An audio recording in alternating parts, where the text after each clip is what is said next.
Bapak Ibu terkasih, suatu hari saya dipanggil untuk mengisi di Jakarta jam 9 pagi. Saya tidak mau berangkat subuh dari Bandung karena saya pusing. Maka saya bawa kendaraan sendiri dan mencari penginapan yang murah. Waktu masuk ke penginapan itu saya baru sadar bahwa penginapan itu hotel syariah. Waktu saya datang, langsung di lobi petugasnya berkata, "Bapak pernah menginap di sini?" "Saya belum pernah." "Baik Pak. Jadi Bapak harus tahu aturan di sini, Bapak tidak boleh memasukkan ke kamar wanita selain istri Bapak." Terus saya berkata, "Saya sendirian kok." "Oh ya, bisa lihat KTP Pak?" "Bisa." Saya serahkan KTP saya. Dan di KTP saya ada tulisan pastur. Lalu pegawai itu berkata, "Sesama jenismu juga tidak boleh dimasukkan ke dalam kamar ya Pak." Saya langsung berkata, "Itu dulu," kata saya itu. Saya bisa saja marah dan jengkel gitu ya, bisa gitu ya. Saya kurang ajar sekali nih orang gitu ya. Emangnya kalau pastor homo? Emangnya kalau pastor harus tidak menikah lalu otomatis mencintai sesamanya? Ya tidak. Ya jangan punya pikiran seperti itu. Kalau saya mau mengikuti marah saya, jengkel saya, kesel saya akan teracuni oleh dia. Maka kalau hari ini Elia, seorang nabi yang dianiaya, walaupun sudah menunjukkan kuasa Tuhan menyertai dia, beberapa hari yang lalu mungkin Anda mendengar bagaimana nabi-nabi Baal tidak mampu membuat persembahan ukupan itu bernyala-nyala. Tapi Elia mampu. Namun toh orang-orang tetap menolak Elia. Sampai Elia akhirnya kabur ke gunung. Dia ketakutan dan Tuhan menghibur Elia. Dan begitu indahnya pada saat nabi ini di akhir-akhir pelayanannya. Allah berkata, "Aku akan mengunjungi engkau." Dan pada saat tadi dikatakan api, gelombang, gempa, Tuhan tidak ada di sana. Justru Tuhan hadir pada saat ada angin yang sepoi-sepoi. Inilah kontemplasi. Gereja itu mau mengajak anak-anaknya supaya menjadi anak-anak yang lebih berani mengandalkan Tuhan. Jadi ada sebuah istilah, di saat saya begitu memperhatikan permasalahan saya akan langsung terpuruk. Saya akan selalu merasa saya ini orang yang paling menderita. Dan pada saat saya melihat diri sendiri, saya selalu akan berkata saya tidak mampu, saya tidak bisa, saya tidak mungkin.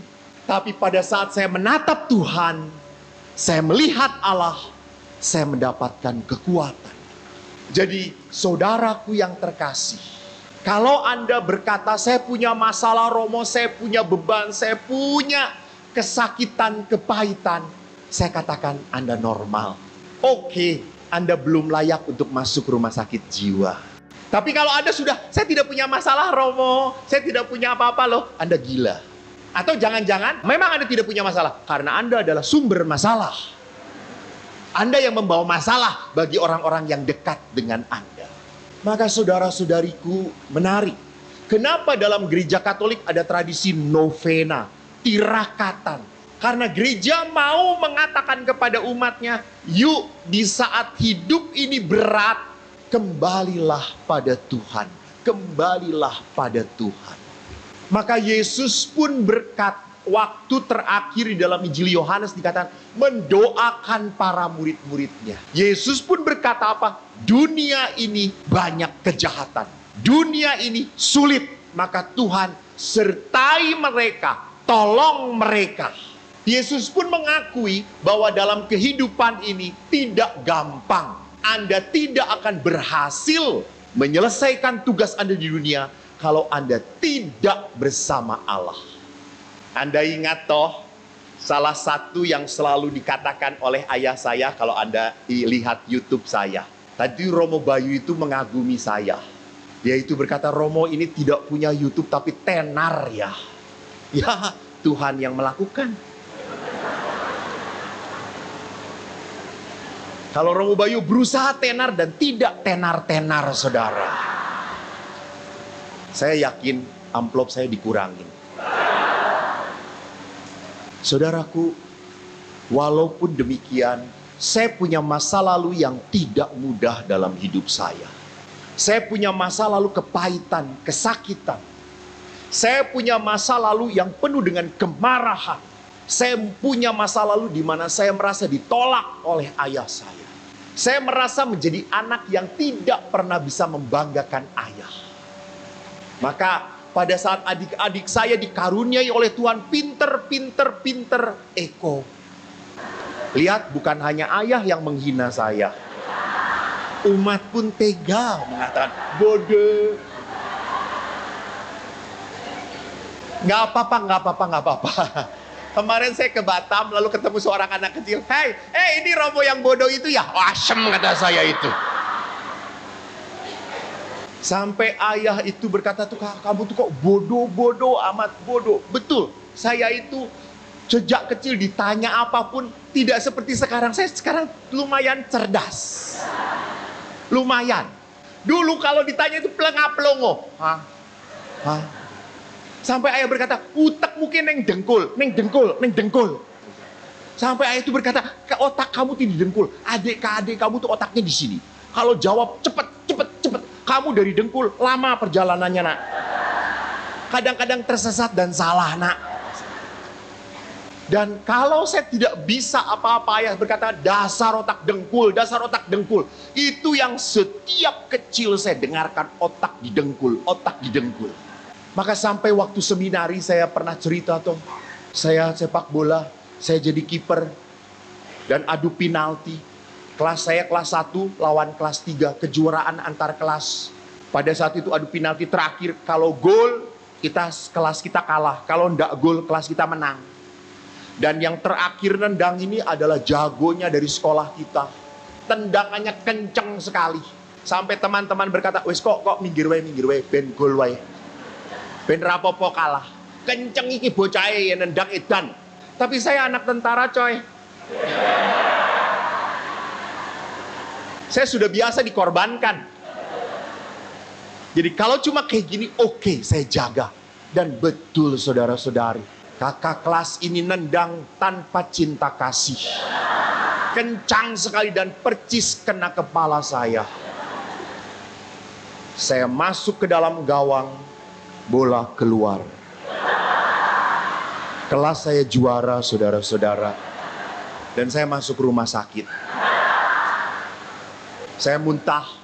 Waktu diperiksa oleh dokter, dokternya kaget. Kamu ditendang sekencang itu kok nggak geger otak ya? Terus saya berkata, nggak mungkin dok, otak saya di sini, kata saya.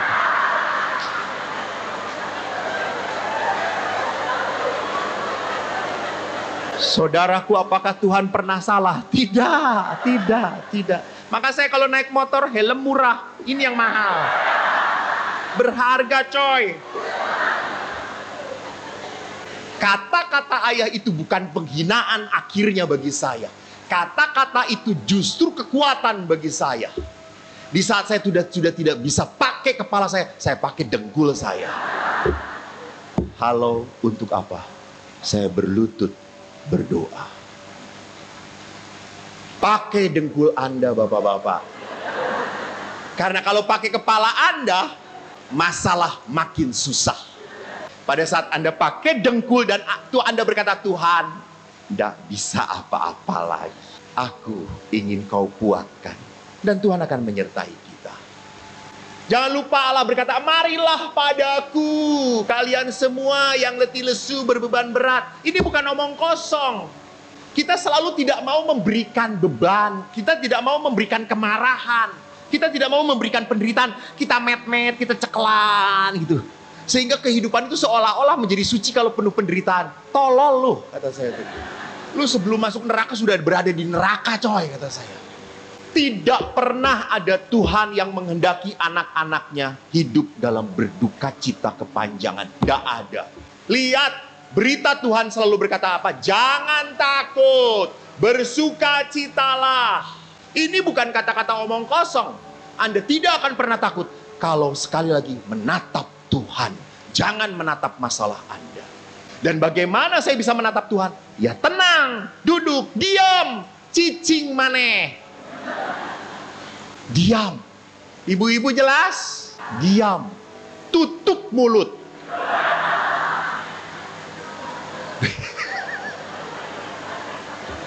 Buka hati Anda. Jadi berdoa itu tutup mulut, buka hati. Jangan buka mulut, tutup hati. Salah. Berdoa itu tutup mulut, buka hati Anda. Baru Allah akan menjadi kekuatan bagi Anda. Dan di dalam bacaan Injil bagus sekali. Yesus mengajarkan untuk mutilasi. Mutilasi diri kita. Gitu ya. Kalau matamu menyesatkan, cungkil. Saya yakin bapak-bapak di sini kalau melakukan hukum itu banyak yang buta. Mungkin Romo pun sama buta ya Romo. Sebetulnya sikap apa yang mau dikatakan oleh Yesus? Ingat, di dalam Injil Yohanes pun jelas sekali. Ranting yang tidak berbuah akan dipotong. Dipotong. Maka Yesus mengajarkan sikap apa? Sikap radikal dalam kehidupan. Jangan pernah tawar-menawar dengan yang namanya godaan, cobaan. Kalah. Kalah, Pak. Pak, saya tanya ya, Pak. Maaf ya, Pak. Maaf ya, Pak. Teman saya saja. Agus, ini teman saya ini. Pak Agus. Pak Agus. Pak Agus tinggal di Subang ya. Punya tetangga. Suka melihat istri tetangga atau tidak? Serius ini, Pak. Suka lihat istri tetangga? Oh, bukan suka, sering kelihatan ini dari matanya. Kalau ngelihat istri tetangga, makin lama makin cantik. Dilihatin oleh Anda. Apakah ini godaan atau tantangan? Tantangan! Lihat, ini tantangan untuk saya dekati. Tersesat kau prodiakon. Kalau tantangan kan berarti harus didekati. Dia tahu tidak? Ampunilah dia Tuhan. Nah, kalau melihat istri dilihat makin lama makin jelek, ini godaan atau tantangan? Memang ini kenyataan, betul gitu ya. Tapi kalau melihat istri makin jelek, ini tantangan. Tantangan. Karena kalau sebetulnya godaan, gak mungkin menggoda lagi. Udah bentuknya gak jelas gitu ya Allah gitu ya. Semua samcan di mana-mana. Menggelambir. Susu ada 4 atau 6 gitu di sini. Ini tidak di film toh. Bapak-bapak, Pak Agus tolong betulkan kembali. Jadi kalau melihat perempuan lain makin cantik, makin hebat, itu godaan, godaan, bukan tantangan. Ya Allah. Ini di Subang itu masuk prodiakon dites nggak sih?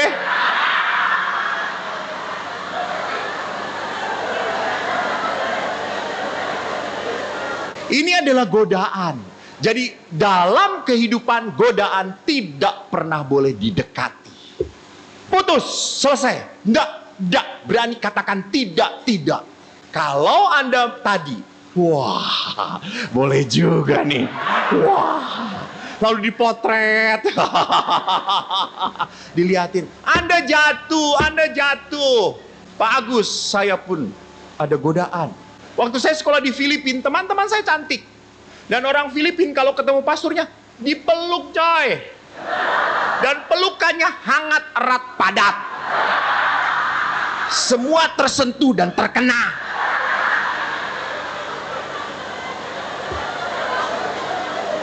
Awalnya saya risih, nggak enak. I'm Indonesian, that's not polite, that's not good. Tapi lama-lama ketagihan. Sehingga saya kuliah semangat coy, teman-teman. Lama-lama saya berpikir kalau begini terus, saya bisa gagal jadi pastor. Akhirnya saya harus memutuskan dengan teman-teman. Hi father, how are you? Fine. May I hug you? No, sorry. Just shake my hand, that's enough. Why father? I hug you in Christ. In Christ, in Christ, kata saya tuh. Lu tenang-tenang, gua pulang pening coy. Tidak ada penyaluran, kata saya itu.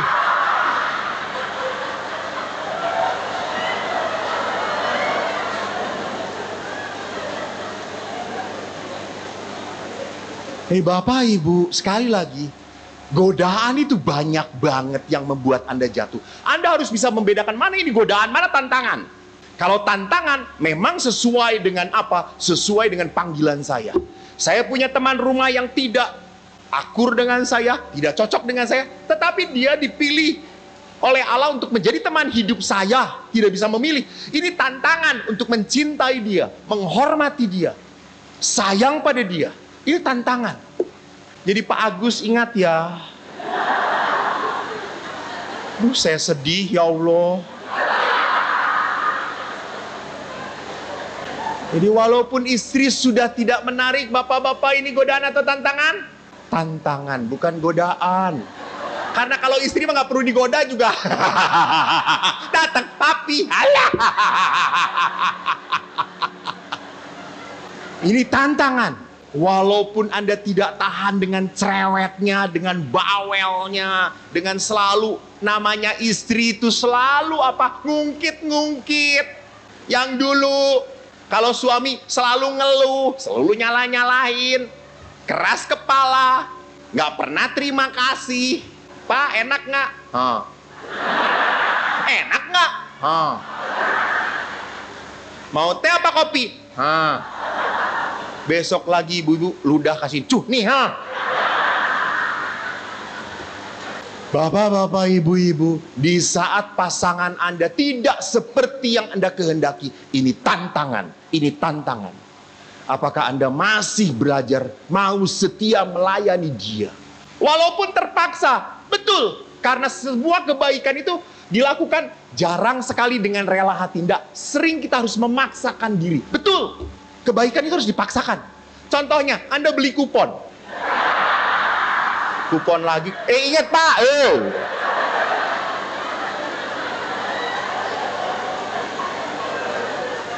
Gua mah mendukung Purwakarta.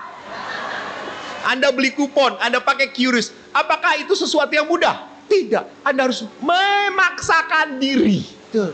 Betul. Demi sebuah kebaikan. Saudaraku, beberapa bulan yang lalu, Eko pun sering malas. Suatu hari saya capek dengan retret saya sudah mau tidur. Udah capek saya. Ngasih retret anak-anak sampai malam dari pagi. 9:30 saya udah masuk kamar. Saya sudah pakai celana pendek, pakai kaos, sudah mau tidur. Tiba-tiba handphone saya berbunyi. Dan saya lihat tidak kenal. Tapi dari PP-nya bapak-bapak. Saya diemin aja. Toh nggak kenal. Saya mau tidur, bunyi lagi dari orang. Tapi sebelum bunyi itu, saya liatin dulu history. Iseng saya lihat, bapak ini sudah 15 kali miss call saya. Dan jadi kalau bapak-bapak sampai miss call berkali-kali, berarti betul-betul perlu banget. Tapi kalau ibu-ibu miss call, iseng banget itu. Karena kalau ibu-ibu dibuka, halo Bu, Romo, sudah makan belum? Ya Allah, kata saya makan. Emang emak gue nanya-nanya, kata saya. Dan pada saat saya tutup, tiba-tiba bapak itu telepon kembali. Saya angkat. Romo, bapak ini betul-betul rendah hati. Romo, maaf, saya yakin saya mengganggu Romo. Oke Pak, enggak apa-apa, enggak apa-apa. Ada apa Bapak? Saya panik Romo, saya takut. Saya sedang sedih sekali. Emang kenapa Pak? Istri saya sedang hamil anak kami nomor berdua. Kami sedang menanti seorang putri. Dan tiba-tiba istri saya, Romo, tak sadarkan diri. Dan sekarang koma di rumah sakit. Saya minta Romo mendoakan istri saya. Saya tanya, loh Pak, sejauh saya tahu, saya kalau di ICU dan koma, saya tidak boleh mengunjungi. Betul Romo, telepon istri saya sudah ada di tangan suster. Nanti suster akan telepon Romo. Silakan Romo bicara. Tolong doakan. Oh baik Pak, baik. Ya Romo, makasih ya Romo. Sebentar Pak, saya nanya dulu Bapak. Bapak ini dari sore udah 15 miss call kepada saya. Emang di Keuskupan Bandung itu Romo cuma saya ya Pak ya? Dan Bapak itu, maaf Romo, istri saya senang sekali nonton YouTube Romo. Semoga di saat Romo bicara mendoakan istri saya bangun Romo. Terus saya dalam hati berkata, ya antara dua, bangun atau bablas. Nah, iya toh. Tapi saya dalam hati nggak ngomong ke Bapak itu. Bapak itu kan istrinya gitu. Lalu akhirnya, baik Pak. Bapak itu menutup, saya pun tutup. Halah, saya tuh udah capek. Udahlah, toh ini istri yang tidak sadar toh. Saya cuma ngomong, Bu, saya berkatin Ibu, Bapak Putra Roh Kudus, amin. Tidur ya, amin. Tutup, selesai. Saya maunya kayak gitu, capek, males. Saya duduk di meja belajar saya. Di meja belajar saya itu ada rosario, ada patung Bunda Maria. Saya tuh ngelihat ke Bunda Maria. Anda tahu Bunda Maria seperti apa? Iya Bunda, saya pastor, saya harus melayani, capek juga harus melayani. Iyalah, iya. Saya selesai, handphone saya berbunyi. Saya angkat. Halo, tidak ada jawaban. Saya dengar, tit, tit. Oh, di ruang ICU. Baik, Ibu, saya Romo Eko. Saya doakan Ibu ya. Saya buat tanda salib dalam nama Bapa Putra Roh Kudus. Tiba-tiba, tidak tahu apa, mulut saya berkata, pertolonganmu begitu ajaib, kau telah memikat hatiku di saat aku tak sanggup lagi. Di situ tanganmu bekerja. Saya berdoa terus mengalir, tidak saya pikirkan. Sampai tanpa sadar saya sudah 15 menit mendoakan ibu itu. Lalu saya berkatin dan saya tutup teleponnya. Besoknya saya bangun pagi, saya berdoa dengan para frater seperti biasa. Saya ekaristi, pulang kamar pukul 7 pagi. Saya ganti jubah, telepon berbunyi. Saya lihat, ini yang kemarin.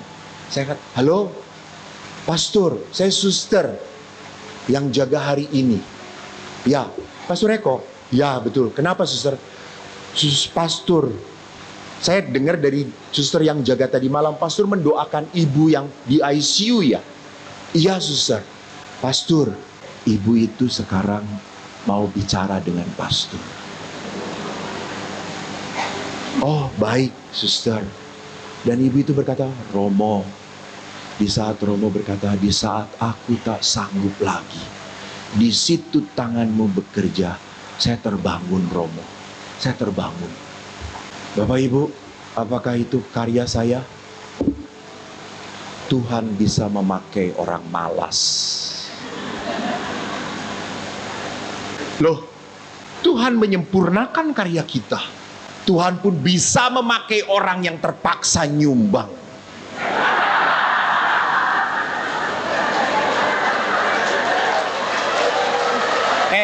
Saya nggak butuh tepuk tangan Anda.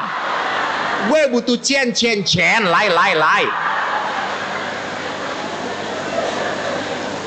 Jadi Bapak Ibu, kenapa? Kalau godaan kita selalu tawar-menawar. Dengan godaan kita tidak pernah tawar-menawar. Kita langsung tergoda, kita langsung jatuh. Tetapi dengan kebaikan, kita selalu pikir-pikir panjang. Why? Mengapa? Saudaraku, jangan takut. Kalau kita berani mengikuti Roh Kudus, Roh itu akan memberikan kekuatan pada kita.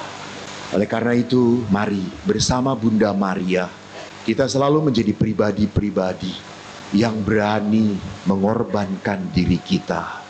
Walaupun tak mampu, walaupun malas, walaupun tak berdaya, saya tidak akan pernah kalah dengan kemanusiawian saya.